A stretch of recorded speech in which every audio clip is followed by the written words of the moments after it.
welcome to Jen's Epic Kitchen. Today I am going to do a quick little video showing you how to make our new carrot cake mix, carrot cake dessert in the fall catalog.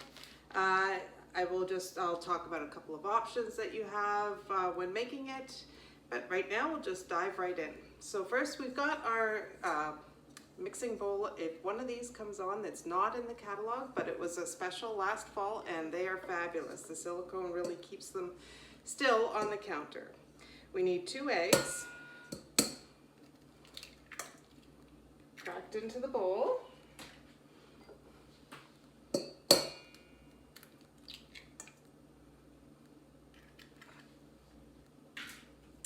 One-third of a cup of oil.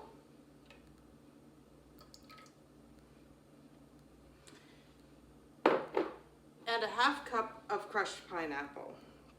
Now this is where I'm going to talk about one of the alternatives. Some people don't like pineapple or they just aren't after that tart flavor. You are more than welcome to use applesauce or any other kind of fruit-based thing that would allow you to add more moisture to the cake, because that's really what we're after.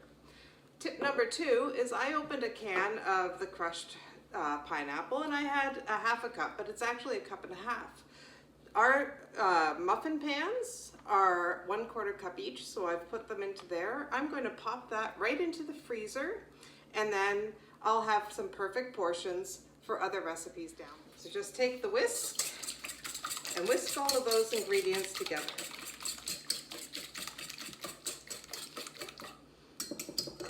Next, we're going to open the package and put in our carrot cake mix. These scissors are new in the fall catalog. The Prep Pro scissors, they're very sharp. They're excellent for all sorts of kitchen tasks. There's our mix in there. And I'm also going to then add 2 cups of shredded carrot. I've shredded them fairly finely so that they're not big chunks. In my carrot cake, that's the way we like it. You'll need about 2 carrots this size. There's 1 and 2 cups. And we're just going to mix that all together.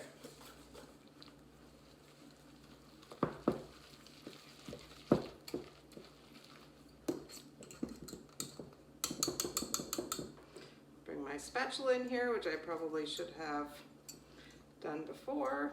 Silly me. Okay, so we're just going to finish mixing this together. Get a nice cake batter going.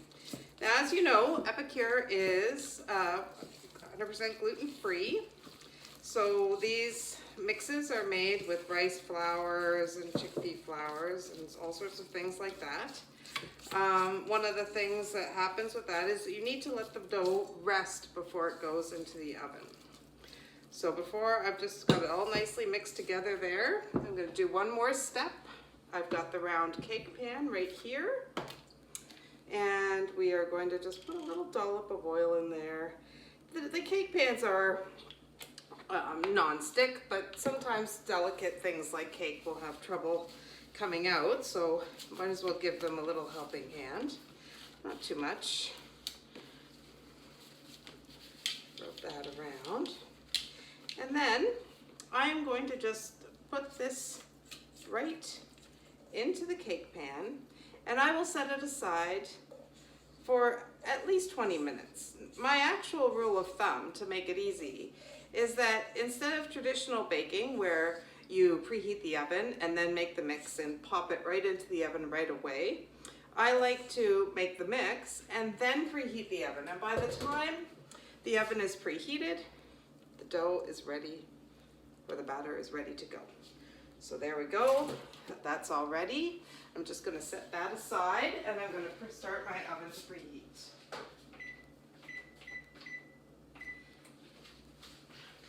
I'm choosing to bake this cake in the oven today because I will not be eating it right away.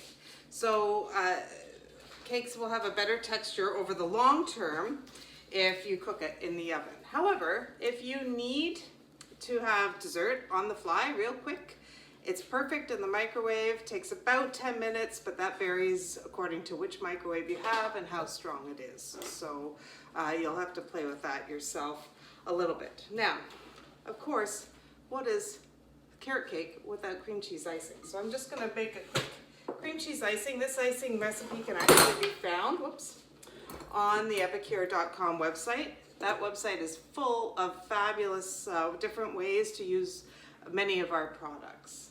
So for the cream cheese, we're just going to pop in 8 ounces of cream cheese that's been let soften a little bit, and 2 tablespoons of butter. We're just going to cream that together.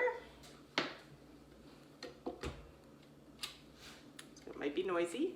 Well, it might need to be plugged in.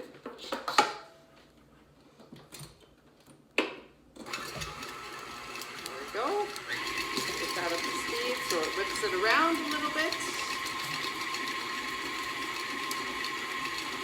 Now to the cream cheese and the butter, we are going to use our measuring spoon to get 1/4 teaspoon of cinnamon. You'll find that the measuring spoon has the tablespoon on one side, the teaspoon on the other, and on the back side it's a 1/2 teaspoon. But then there's a little line just below the surface there, that's the 1/4. So that's the mark we're going to go for. And we're going to just add that right in to the mix, and also a 1/4 teaspoon of vanilla.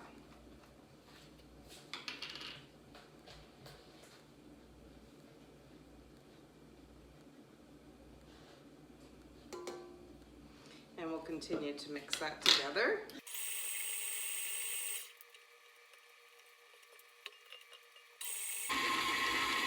Now once that starts to come together, we will just add 1/2 cup of icing sugar, just a little bit at a time. Turn it down and maybe it won't fly all over my kitchen.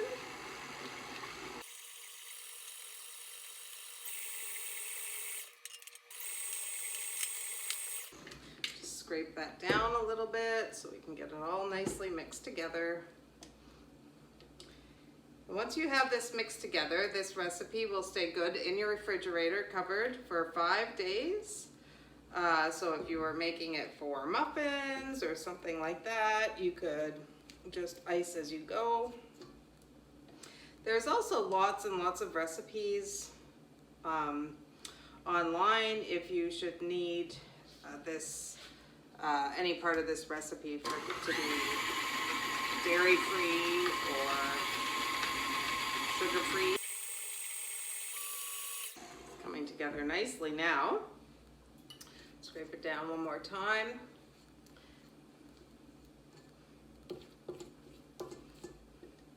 So I will just finish mixing this together, and then we'll be almost ready for our cake to go in the oven. Now, the cake will bake for about 35 to 40 minutes in the oven. If you were to do it in the microwave, it would just take 10 minutes. Then you need to let it cool completely, and then you can take it out of the pan and ice it. I'll be back to show you the finished product. Just a quick pop back in here to show you that the carrot cake is now out of the oven. It looks absolutely lovely. It's piping hot though, so I'm just gonna leave it in the cake pan on our roll-up rack and allow it to cool for a while. Okay, so we're back and the cake has fully cooled at this point, so we are just going to turn it out onto a plate. Didn't that come out there nice and lovely? There we go.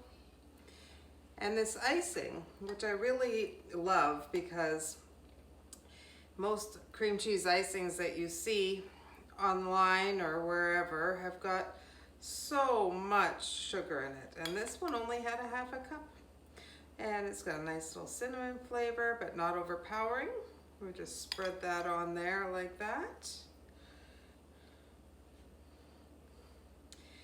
And as I said before, this can stay covered in the fridge for up to 5 days, or I suppose you could freeze it, but I'm not, that would be an experiment. Just get this Just nicely spread out.